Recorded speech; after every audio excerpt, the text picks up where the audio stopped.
Joe Budden breaks down how he helped Kendrick Lamar defeat Drake. As far as your other point, I'll share some really, it may come off the wrong way. It may sound narcissistic, but I don't think any one man takes down Drake. I think that was a baton. I think I passed the baton to Push. I think Push passed the baton to Kendrick, and the job is done now. That's how I feel in my head and my heart. That's crazy. But that's looking at Drake as more than just a person. That's looking at him as an entity, a business, some Yeah, yeah, yeah, And yeah, that's a yeah, yeah. wild baton to Definitely, pass, by definitely. the way. That's right. On a recent Twitter space, Drake could have been defeated with the help of Joe Budden. I don't know, y'all, but it looks like Joe Budden is insinuating that he laid the infrastructure for Drake's defeat to Kendrick Lamar. Now, this is something we have to break down, as many think that Joe Budden is biased against Drake, and he's not necessarily the biggest supporter of Kendrick, though he does seem that way now. So, what could Joe Budden mean when he says that he passed the baton to Pusha T, and then Pusha T passed the baton to Kendrick Lamar for his defeat against Drake? At least that's what it seems like now. And I don't know, y'all. Looking at this, I've been doing the analysis, I've been doing the science, and many believe that what Kendrick Lamar did against Drake was secretly motivated by Joe Budden's game plan, by the tactics he used, the ghostwriting thing, the OVO sweatshop, and even beyond his actual diss battle with Drake, Joe Budden was giving Kendrick Lamar hints on what to do. I mean, the hanging around 20-year-olds, though a lot of people seem to hang around 20-year-olds on that part, just saying. Him saying that he passed the baton to Pusha T, and then Pusha T passed the baton to Drake, I think it all but reveals just how deeply invested Joe Budden was in seeing Drake lose. How deeply invested the industry, well, at least not the whole industry, the rappers wanted to see Drake die. They hate Drake's guts.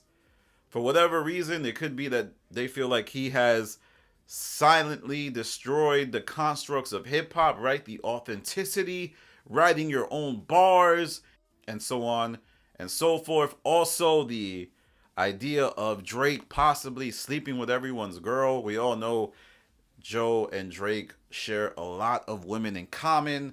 It does seem like the industry shares a lot of women in common with Drake. So it's just really crazy to me, because I felt watching the Joe Budden Drake thing, it got personal. With even Maul saying that, this was personal.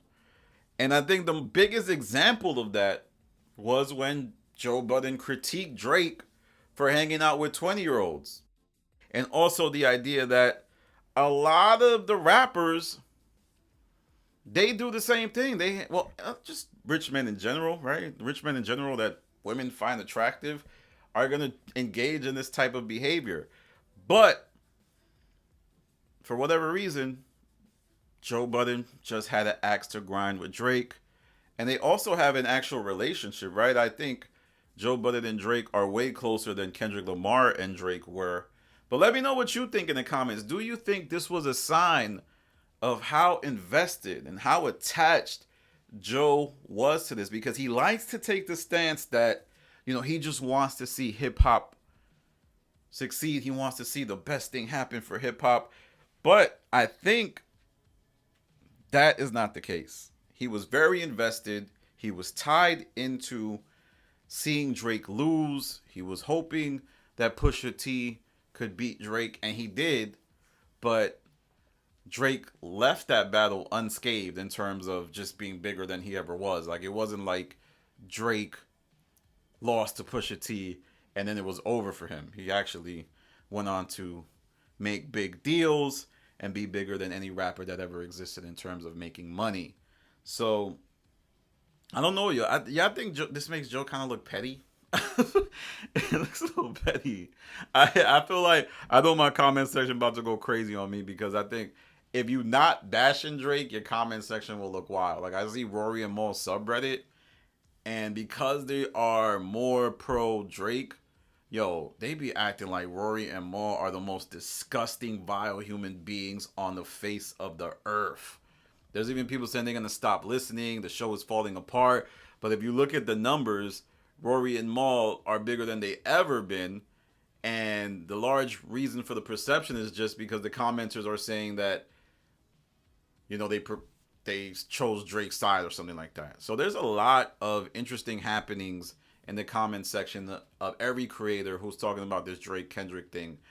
I mean, there's people who want to like really kill people because of their opinions, and if your opinion even slightly leans towards a more Drake positive outlook on this whole battle, people are ready to have the feds come to your house, arrest you, take you out, and escort you out of your building and start calling you all types of names. But that's just what comes with content creation. And I wanted to close by saying, how do you think this Drake Kendrick Lamar battle looks in 2040? Do you think we'll have a different perspective on it? Largely because this is always something I say to people. We never factor in the young generation and how they might change the perception of things. I know for a fact that Drake has a way younger audience than Kendrick Lamar. Like, I'm the 10-year-old, like the teenagers, I know, insert joke there, the younger people, and they might see Drake as the winner of this. So as the young people start to influence media, will the perception of this battle change? What if there's a 19-year-old Joe Budden that comes up with his platform and uses his platform to champion Drake the same way that Joe Budden has used his platform to denigrate Drake? I just think that's going to change, and we need to account for that. When Nas smoked Jay-Z, I never thought years later people would say it could be possible that Jay-Z beat Nas. One of those people who said that was Joe Budden. He said that on Hot 97 that Jay-Z beat Nas during the Ether Takeoff battle. And I don't know. All right, y'all, that's the end of my video. Please make sure you like, comment, subscribe, dislike. I'm sure I'm going to have a bunch of dislikes on this video. That's just how these Kendrick Lamar, the K-bots are out there. And additionally, let me know if you think Joe wanted to see Drake fail. There's a lot of people saying that, Joe thought Drake would beat Kendrick Lamar. There's a difference between Joe thinking Drake would beat Kendrick Lamar versus him not wanting to see Drake beat Kendrick Lamar. Joe wants Drake to be embarrassed. And I largely think it's because of how much Drake has embarrassed him. And that's my closing statement. All right, y'all. Follow me on all my socials. Tap in with me on the timeline, the Twitter timeline. This is Danny from The Stop. Peace.